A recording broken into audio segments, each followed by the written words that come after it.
हरियाणा के चुनाव का रिजल्ट आया और आप लोगों ने देखा कि किस तरह से जनता ने, हरियाणा की जनता ने भारतीय जनता पार्टी को बहुमत देने का काम किया है। पूरे देश के अंदर इंडी गठबंधन ने सोशल मीडिया के माध्यम से और अफवाहों के माध्यम से पूरे देश का एक गंदा माहौल बनाने का प्रयास किया है। और पिछले लोकसभा में, जो अभी तुरंत लोकसभा हुआ, उस समय भी विदेशी ताकतों से मिलकर इंडी गठबंधन ने पूरे भारत देश के अंदर अफवाह फैलाने का काम किया और लोगों के अंदर, यहां की 140 करोड़ जनता को भी बहलाने का काम किया। जिस तरह का माहौल इंडी गठबंधन पूरे देश में बना रहा है, अब भारत की जनता, देश की जनता समझ गई है। आज अगर लोकसभा चुनाव हो तो आज लोकसभा में भारतीय जनता पार्टी अकेले 2/3 बहुमत ला सकती है, क्योंकि भारत की जनता समझ गई कि जिसको देश से प्यार नहीं है वो कभी भी देश का विकास और देश के बारे में अच्छा नहीं सोच सकता है। राहुल गांधी इस देश का खाता है, इस देश का नमक खाने वाला आदमी विदेश में जाके इस देश का बुराई करता है। इससे आप अंदाजा लगा सकते हैं कि इन लोगों का किस तरह का देश से प्यार है। मोहब्बत की दुकान खोलने वाले जिस तरह से नफरत की बात फैलाने का काम कर रहे हो इस देश में, भारत की जनता इस बात को पहचान गई। और जो राहुल गांधी बोलते हैं कि हम मोहब्बत की दुकान खोलना चाहते हैं, नफरत परोसने वाला कभी भी मोहब्बत की दुकान नहीं खोल सकता है।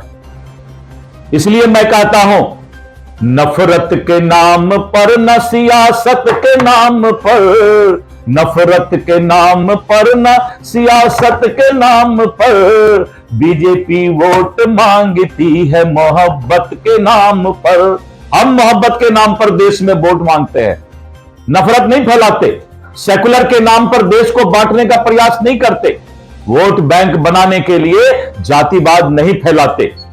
आज इस देश के अंदर इंडी गठबंधन और इनके नेताओं को बेनकाब करने का काम इस देश की जनता ने किया है।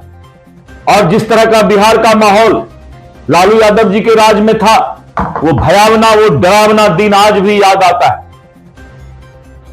और उस भयावना और डरावना दिन को बिहार की जनता कभी भी पसंद नहीं करेगी। एक तरफ कुछ लोग रहेंगे, एक तरफ पूरा बिहार रहेगा। आने वाला बिहार का चुनाव यही होगा, क्योंकि सबको मालूम है कि अगर सुशासन कोई दे सकता है तो वो भारतीय जनता पार्टी और एनडीए ही दे सकता है।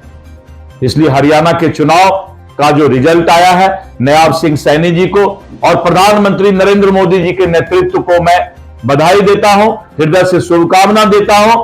आप यशस्वी हो और पूरे देश की जनता, 140 करोड़ मजबूत लोकतंत्र की जनता आने वाले समय में नरेंद्र मोदी जी के नेतृत्व में इस देश के विकास को लेकर के 2047 में विकसित भारत बनाने का काम करेगा। जम्मू कश्मीर में भी बीजेपी, जम्मू कश्मीर में आपने देखा, पूरे देश के लिए जम्मू कश्मीर आज मिसाल है कि जिस जम्मू कश्मीर में लोग भारत के लोकतंत्र और संविधान पर विश्वास नहीं करते थे, आज जम्मू कश्मीर में लोग भारत के लोकतंत्र और संवैधानिक व्यवस्था पर विश्वास करके वोट डालने चले गए। ये तो हमारी पहली जीत हो गई कि जिस देश में लोग संविधान अलग मानता था, व्यवस्था अलग मानता था, वोट डालने नहीं जाता था, वोट का बहिष्कार होता था, मैंने वोट डालने की आदत डाल दी। वोट डालना भी देश के प्रति सबसे बड़ा प्रेम है। लोकतंत्र पर आस्था रखने वाले लोग जम्मू कश्मीर के इस बात को साबित कर दिया कि हम भारत के लोकतंत्र पर आस्था रखते हैं। 2 निशान, 2 विधान, 2 संविधान नहीं चलेगा, इस बात को जम्मू कश्मीर ने इस इलेक्शन में साबित कर दिया, इस लोकतांत्रिक व्यवस्था में अपना मत डाल करके। कांग्रेस अभी भी ईवीएम पे सवाल खड़ा करेंगे, ईवीएम अभी कम्युनिस्ट सवाल खड़ा करें। देखिए ये सब अभी लगता है कि बहुत छोटा क्वेश्चन है, क्योंकि जब जीता तो ईवीएम अच्छा है, ईवीएम को पकड़ पकड़ के खूब खुश होते हैं।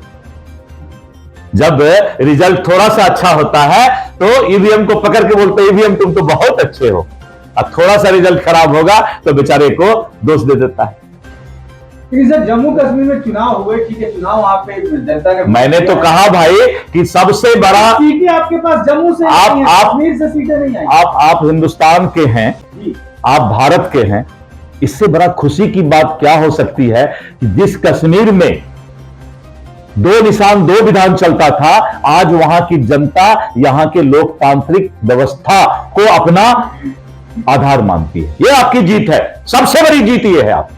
इससे बड़ा कुछ भी जीत नहीं हो सकता कि भारतीय के अंदर भारत आ गया, भारत आ गया, भारत आ गया। यही तो जीत है, यही तो भाजपा का लक्ष्य है, यही तो इस देश से प्यार है कि सबके दिल में भारतीयता आ जाए, भारत आ जाए, और कुछ नहीं चाहिए। कोई दल नहीं चाहिए, कोई गठबंधन नहीं, सबके अंदर भारत आ जाए। भारत भारत भारत, हिंदुस्तान हिंदुस्तान हिंदुस्तान, जिंदाबाद जिंदाबाद जिंदाबाद।